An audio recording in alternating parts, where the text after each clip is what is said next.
Don't Stop Believin'. That's why we're here today. This is a great song, very fun to play. So, a few little things we're going to go over before we jump right into the song. I am using a capo in this lesson today. So, what is a capo? For any of you that don't know, it's a little clip. And what we do is we clip it on a particular fret of the guitar. So if I'm playing a regular chord, like let's say an E major,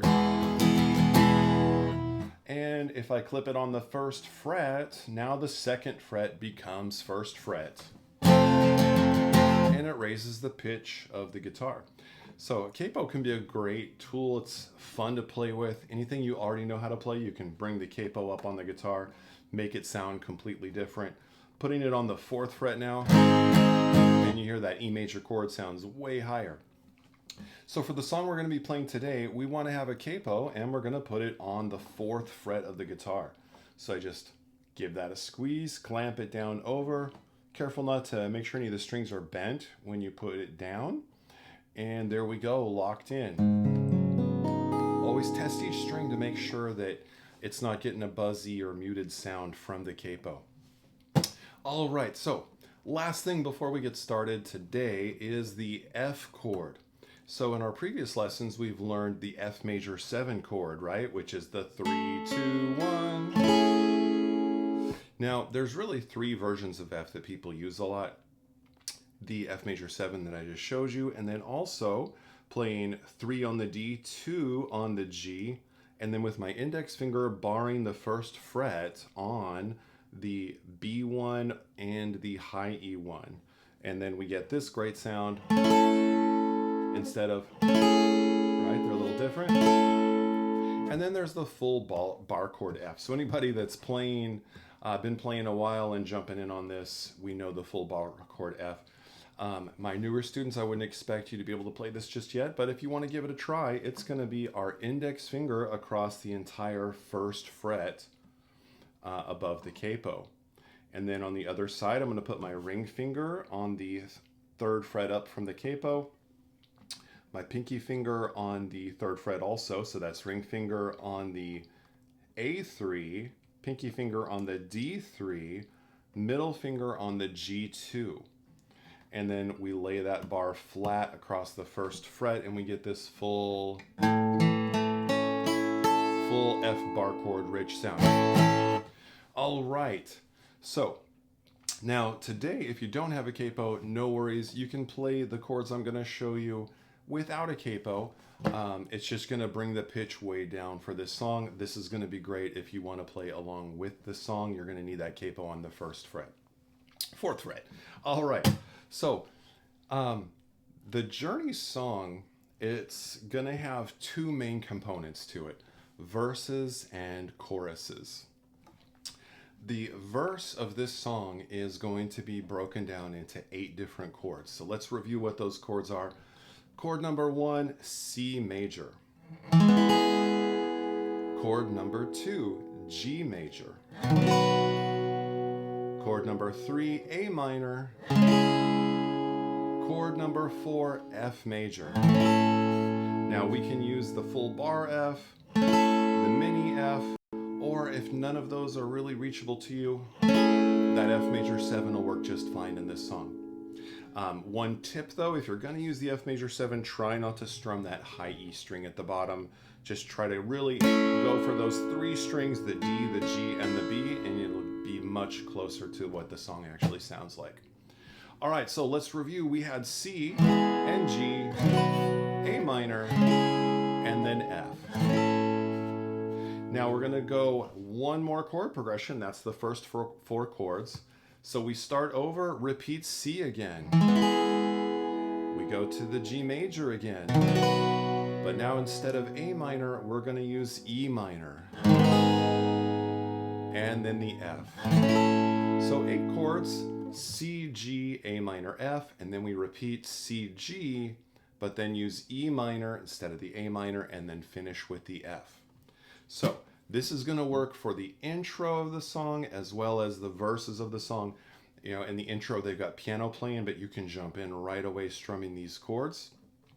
The strumming pattern that we're going to use for this one today is down, down, up, down, up. right? That we've learned in previous lessons.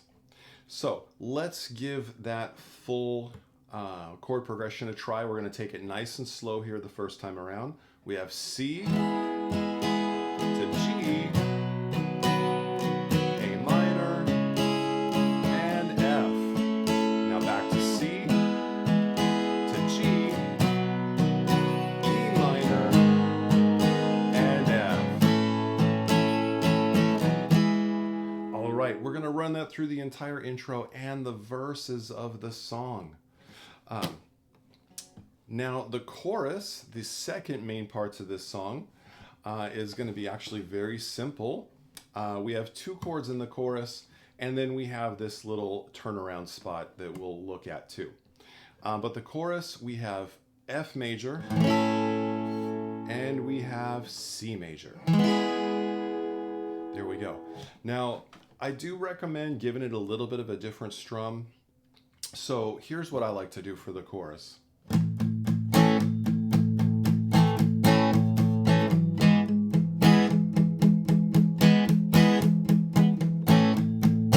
All right, so what I've got going on there is what's called palm muting.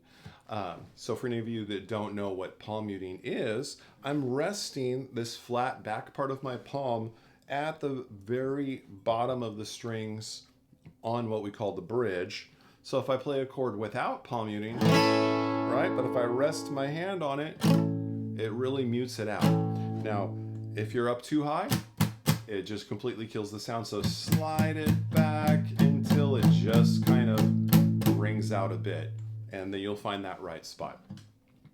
So here's what I'm doing to create this rhythm. 1, 2, 3, 4, 5, 6, 7, 8. 1, 2, 3, 4, 5, 6, 7, 8.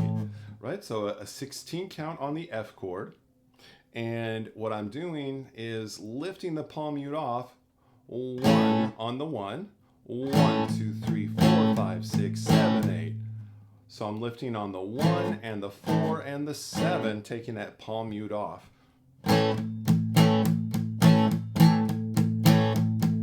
Right, and I'm going to do the same thing on the C chord. 16 count.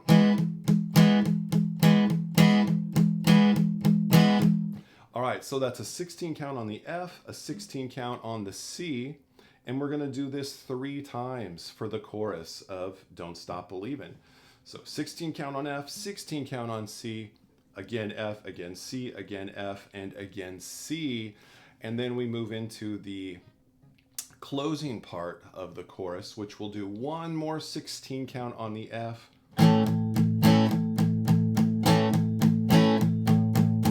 And then we have this quick little turnaround part. We're going to play G, C, back to G, and then 2 down strums on the F.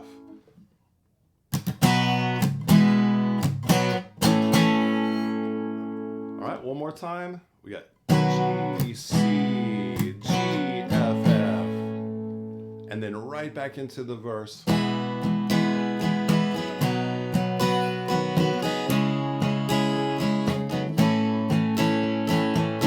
There we go. Awesome.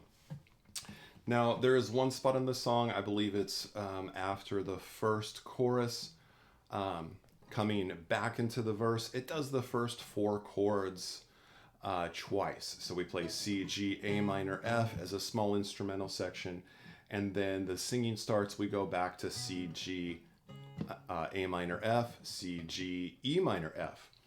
And that's for the whole second verse.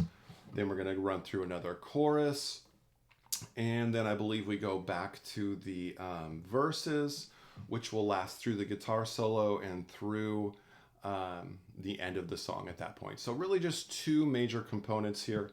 So I'm going to play one full chorus. You can kind of hear what that sounds like. Here we go. Starting on my F chord.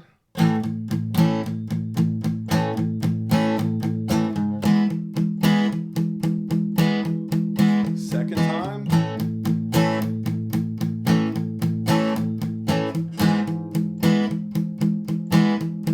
Third time.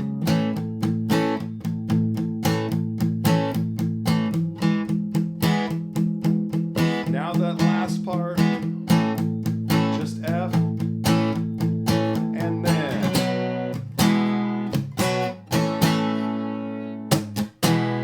back into the verse of the song. There we go. It might take a little practice for you if you're not used to making chord changes and incorporating strumming patterns in your chord changes. But at this point, feel free to go back and check out my other lessons. I have free lessons building us up to this point, which is going to show the strumming patterns in every chord that we've used in this song so far, excluding that full barred F chord. All right. So, hey, if you liked this lesson and you like this song, give it a like, leave a comment asking for any songs you might be interested in learning next. Have some fun with the Capo, and feel free to subscribe and keep getting the lessons coming in. Well, thanks so much. You guys have a great day.